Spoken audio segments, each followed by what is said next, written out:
ஹாய்மா, இதை பாருங்கடா, கேப்சிகம் வந்து பொரியல் சொல்லித்தரேன். இதை வந்து இந்த மாதிரி மெலிசாக நீட்டு வாக்கில் கட் பண்ணிக்கிங்க இந்த சைஸில்.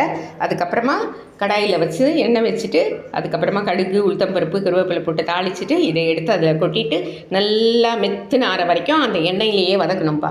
வதக்கினதுக்கப்புறமா அதுக்கு மசாலா பாருங்கள், தேங்காய், பச்சை மிளகா, அது சால்ட்டு போட்டு வதக்குங்க பாதி, இதில் பாதி சால்ட் போட்டுக்கோங்க. ஓகேவா? இப்போ இதை வந்து கிரைண்ட் பண்ணிடணும் மிக்சியில் போட்டு. அதுக்கப்புறமா அது வதங்கினதுக்கப்புறமா இந்த மசாலாவை அதில் கொட்டிட்டு நல்லா கிளறி விட்டுட்டு இறக்கிடணும். அவ்வளோதான். நல்லா பச்சை வாசம் போனதுக்கப்புறமா இறக்கி விட்டுடணும். இவ்வளோதான்டா, ரொம்ப சிம்பிள். நீங்கள் வந்து மசாலா ஐட்டம்ஸ் நிறைய யூஸ் பண்ணக்கூடாது. தேங்காயும் உடம்புக்கு நல்லது, கேப்சிகமும் உடம்புக்கு நல்லது. லைக் பண்ணுங்கள், ஷேர் பண்ணுங்கள், சப்ஸ்கிரைப் பண்ணுங்கள், கற்றுக்குங்க. தேங்க்யூ.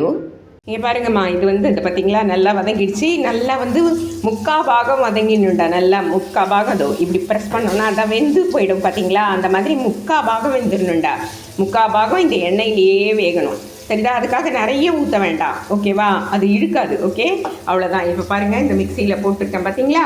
இதை எடுத்து அதில் கொட்டிட்டு அதுக்கப்புறம் அந்த மிக்சியை கழுவி அந்த தண்ணியை மட்டும் ஊற்றுருங்க. இதில் போட்டுருங்க.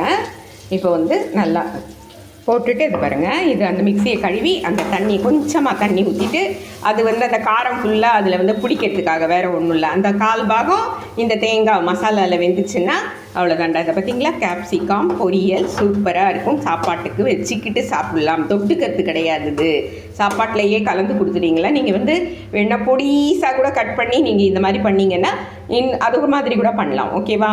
லைக் பண்ணுங்கள், ஷேர் பண்ணுங்கள், கற்றுக்குங்க, சப்ஸ்கிரைப் பண்ணுங்கள். குடமிளகாய் பொரியல். தேங்க்யூ. ஹாய்மா, இதை பார்த்தீங்களா எப்படி வந்து இந்த மாதிரி பொரியல் வந்து தொக்கு மாதிரி ஆகிடும். அவ்வளோதான். இவ்வளோதான்டா. சரியா? கேப்சிகம் பொரியல் கற்றுக்குங்க.